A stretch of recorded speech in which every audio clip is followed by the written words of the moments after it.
जय श्री राधे श्याम। आज हम सफला एकादशी की कथा कहेंगे। युधिष्ठिर ने प्रश्न किया, हे जनार्दन, पौष कृष्णा एकादशी का क्या नाम है? उस दिन किस देवता की पूजा की जाती है? भगवान कहने लगे, हे धर्मराज, मैं तुम्हारे स्नेह के कारण तुमसे कहता हूँ कि एकादशी व्रत के अतिरिक्त मैं अधिक से अधिक दक्षिणा पाने वाले यज्ञ से भी प्रसन्न नहीं होता। अतः इसे अत्यंत भक्ति और श्रद्धा से युक्त होकर करें। हे राजन, अब द्वादशी युक्त पौष कृष्णा एकादशी का महत्व सुनो। इस एकादशी का नाम सफला एकादशी है। इस एकादशी के देवता श्री नारायण हैं। पूर्वक इस व्रत को करना चाहिए।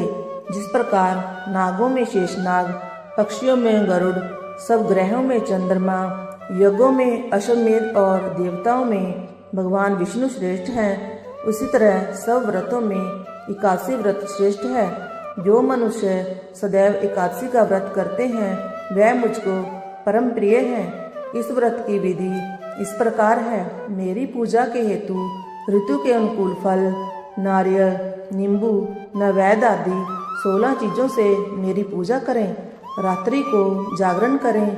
इस एकादशी के व्रत के समान यज्ञ, तीर्थ, दान, तप तथा और कोई दूसरा व्रत नहीं है। 1000 वर्ष तप करने से जो फल मिलता है उससे भी अधिक सफला एकादशी का व्रत करने से मिलता है।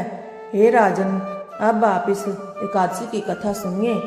चंपावती नगरी में एक महेशमान नाम का राजा राज्य करता था। उसके 4 पुत्र थे। उन सब में लुम्पक नाम वाला बड़ा राजपुत्र महापापी था। वह पापी सदा पर स्त्री तथा वेश्या गमन और दूसरे बुरे कर्मों में अपने पिता का धन नष्ट करता तथा सदैव ही देवता, ब्राह्मण और वैष्णवों की निंदा किया करता था। राजा को अपने बड़े पुत्र के ऐसे कुकर्मों का ज्ञान हुआ तो उसने उसे अपने राज्य से निकाल दिया। तब वह विचारने लगा कि अब मैं किधर जाऊं, क्या करूं। अंत में उसने चोरी का कर्म करने का निश्चय किया। वह दिन को वन में रहता और रात्रि को अपने पिता की नगरी में चोरी करता तथा प्रजा को तंग करने और उन्हें मारने का कुकर्म भी करता। कुछ समय पश्चात सारी नगरी भयभीत हो गई। वह वन में रहकर पशु आदि मारकर खा जाता। जनता के लोग और राज्य कर्मचारी उसको इन कुकर्मों के कारण पकड़कर भी राजा के भय से छोड़ देते। वन में एक अत्यंत प्राचीन विशाल पीपल का वृक्ष था। उसी वृक्ष के नीचे वह महापापी लुम्पक रहा करता था। इस वन को लोग देवताओं का क्रीड़ा स्थल मानते थे। कुछ समय पश्चात पौष कृष्ण पक्ष की 10वीं के दिन वह वस्त्रहीन होने से शीत के कारण सारी रात सो नहीं सका और उसके हाथ पैर अकड़ गए। वह रात्रि उसने बड़ी कठिनाई से व्यतीत की और सूर्योदय होने से पूर्व मूर्छित हो गया। दूसरे दिन एकादशी को मध्याह्न के समय सूर्य की गर्मी से उसकी मूर्छा दूर हुई तो होश में आकर गिरता पड़ता वन में भोजन की खोज में गया, परंतु व्यथा के कारण जीवों को मारने में असमर्थ था। इसी कारण वृक्षों से गिरे हुए फलों को बीनकर वृक्ष के नीचे आया। उस समय तक सूर्य भगवान अस्त हो गए थे।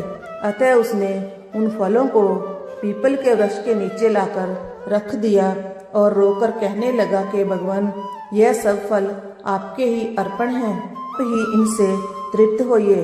उस रात्रि को दुख के मारे उसे नींद भी नहीं आई।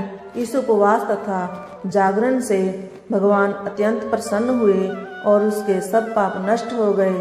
दूसरे दिन प्रातः समय एक अति सुंदर घोड़ा अनेक सुंदर वस्तुओं से सजा हुआ उसके सामने आकर खड़ा हो गया और उसी समय आकाशवाणी हुई, हे राजपुत्र, श्री नारायण की कृपा से तेरे सब पाप नष्ट हो गए हैं। अब तू अपने पिता के पास जाकर राज्य प्राप्त कर। ऐसी आकाशवाणी सुनकर वह बड़ा प्रसन्न हुआ और दिव्य वस्त्र धारण करके भगवान आपकी जय हो ऐसा कहकर अपने पिता के पास गया। उसके पिता ने बड़ी प्रसन्नता से उसे समस्त राज्यभार सौंपकर वन को चला गया। अब लुम्पक शास्त्रानुसार राज्य करने लगा। उसके स्त्री, पुत्र आदि सारा कुटुंब ही नारायण का परम भक्त हो गया तथा वृद्ध होने पर वह भी अपने पुत्र को राज्य का कार्य सौंपकर तपस्या करने के लिए वन में चला गया और अंत समय में वैकुंठ को प्राप्त हुआ। अतः जो मनुष्य भक्तिपूर्वक सफला एकादशी का व्रत करते हैं उनको अंत में मुक्ति मिलती है। जो मनुष्य इस सफला एकादशी का व्रत नहीं करते वे पूंछ और सींग से रहित पशु के समान हैं। इस सफला एकादशी के महात्म्य के पढ़ने अथवा श्रवण करने से मनुष्य को अश्वमेध यज्ञ का फल प्राप्त होता है। इस प्रकार एकादशी महात्म्य का 3रा अध्याय समाप्त हुआ। जय जय श्री राधेश्याम।